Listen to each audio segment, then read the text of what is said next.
वज़ीर-ए-आज़म की सऊदी वली अहद से मुलाकात, दिफाई और सिक्योरिटी ताउन को मजबूत बनाने के अज़म का अदा। वज़ीर-ए-आज़म शहबाज शरीफ बुध को वफ्द के हमरा 4 रोज़ा दौरे पर सऊदी अरब पहुंचे, जहां मक्का के नायब गवर्नर शहजादा सऊद ने वज़ीर-ए-आज़म का इस्तकबाल किया। बाद वज़ीर-ए-आज़म शहबाज शरीफ की जद्दा में सऊदी वली अहद शहजादा मोहम्मद बिन सलमान से मुलाकात हुई। इस मौका पर army chief general Asim Munir, नायब वज़ीर-ए-आज़म इसहाक डार और वज़ीर आला पंजाब मरियम नवाज भी मौजूद थी। वज़ीर-ए-आज़म शहबाज शरीफ और शहजादा मोहम्मद बिन सलमान की मुलाकात में इलाकाई और बैनुल अक़वामी सूरत हाल पर भी गुफ्तगू की गई, जबकि पाक सऊदी सरमायाकारी और तिजारती अमूर पर बातचीत हुई। वज़ीर-ए-आज़म और सऊदी वली अहद ने पाकिस्तान और सऊदी अरब के दरमियान मजबूत और तारीखी ताल्लुकात की अहमियत पर जोर दिया, जबकि मुलाकात में इक़्तिसादी, तिजारती, सरमायाकारी, तवानाई और दिफाई शोबों में ताउन बढ़ाने पर गुफ्तगू की गई।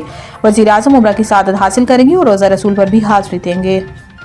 इमरान खान मुलाकात, केसेस मुंतकिली हाई कोर्ट जज ने ना की होती तो ये क्रिमिनल तौहीन अदालत होती। जस्टिस सरदार एजाज इसहाक खान ने केस की समाअत की अदालत ने इफ्तिसार किया कि क्या इसको नंबर लग गया है। एडवोकेट जनरल ने दलाइल देते हुए कहा कि कल अदालत ने दिल की बातें की और हमने सुनी, आज मुझे मौका दें मैं भी दिल की बातें कर लूँ। एक ही सवाल है, क्या मिशाल यूसुफजई बानी पीटीआई की वकील है या नहीं? इस सवाल से यह सारी सूरत हाल पैदा हुई है। बानी पीटीआई के फोकल पर्सन नियाजुल्लाह नियाजी ने खुद बयान दिया। अदालत ने इस्तफसार किया कि सवाल यह है कि आया एक बेंच से केस इस तरह मुंतकिल हो सकता है। एडवोकेट जनरल ने दलाइल में कहा कि कल आपने कहा कि मैं इंसाफ नहीं दे सकता तो मुझे बैठना नहीं चाहिए, मुझे भी आज दिल की बात करने दें। नियाजुल्लाह नियाजी खुद अदालत में मौजूद थे, इन्हें खुद अदालत को बताना चाहिए था। नियाजुल्लाह नियाजी ने खुद कहा कि मिशाल यूसुफजई हमारी वकील नहीं है। अदालत से इस्तदा है कि नियाजी साहब को अदालत में बुलाकर पूछ लें। इस्लामाबाद हाईकोर्ट ने केस की समाअत ईद के बाद तक मुलतवी कर दी।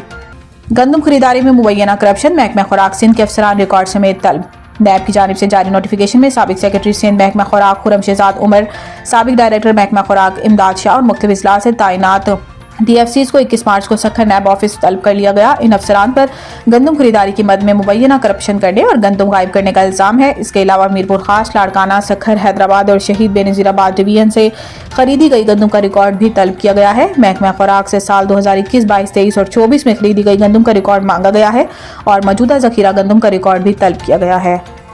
खैबर पख्तूनख्वा में किसी सूरत ऑपरेशन की इजाज़त नहीं देंगे। एक बयान में वज़ीर आला खैबर पख्तूनख्वा अली गंडापुर ने सूबे में ऑपरेशन की मुखालफत करते हुए कहा कि खैबर पख्तूनख्वा में किसी सूरत ऑपरेशन की इजाज़त नहीं देंगे।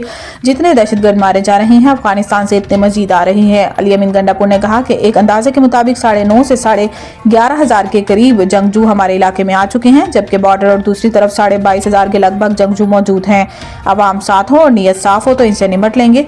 वज़ीर आला KPK का कहना था कि कौमी सलामती कमेटी का इजलास मीटिंग कम और प्रेजेंटेशन ज्यादा थी। प्रेजेंटेशन और अलामिया पेश करने से दहशतगर्दी खत्म होना होती तो कब की हो चुकी होती।